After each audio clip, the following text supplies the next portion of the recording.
Greetings, friends. This is Tolkien Tuesday. In the last episode, we talked about the place of hope in the midst of the long, slow defeat that is the Silmarillion. This week, we're talking about curses. There are two things I know about white people. They love Rachel Ray, and they are terrified of curses. The language of curse often finds its way into our cultural discourse.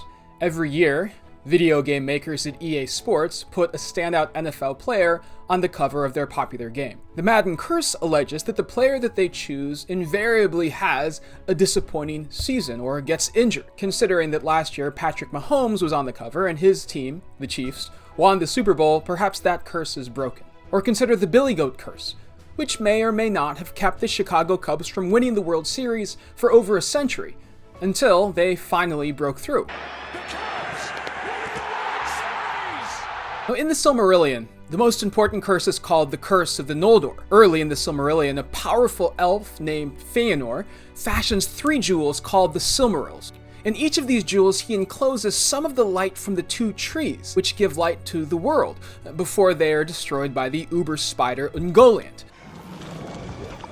That's Shelob. Shelob is a spawn of Ungoliant. Now, there's a chance that we encounter one of the Silmarils in The Hobbit, in the Arkenstone. There is light from another Silmaril in the phial that Frodo receives from Galadriel. These jewels are so beautiful that they bewitch Fëanor's heart. Does this sound familiar? He refuses to give the Silmarils to the Valar, but they are stolen anyway by the evil Morgoth, who kills Fëanor's father Finwë.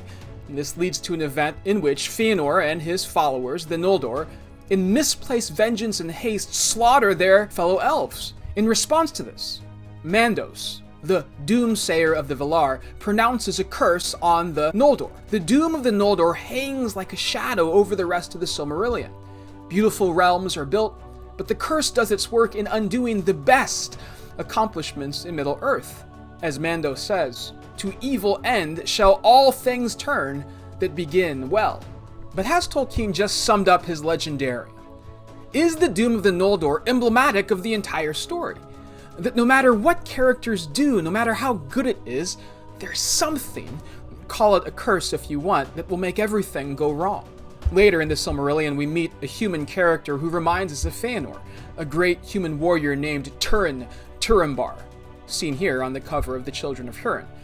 Turin names himself Turambar, the Master of Doom, and he too lives under a curse. It fills his otherwise valiant life with shame and horror and grief. His story is one of the hardest to read, and I won't spoil it here if you want to read it yourself. But have you ever known someone who thought that they were cursed?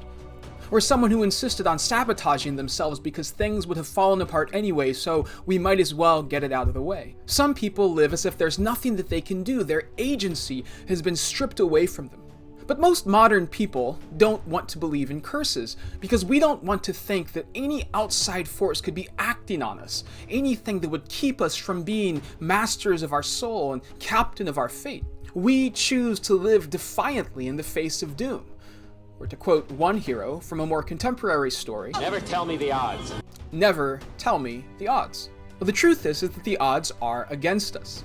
Because the reality is that all of us face a coming doom. And though our stories may not seem as epic or as tragic as Fëanor or Turin, all of us live under a doom.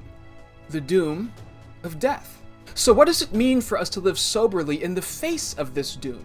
Neither giving in to the hubris of cheap hope or the hubris of despair. That's where we are headed next time on Tolkien Tuesday.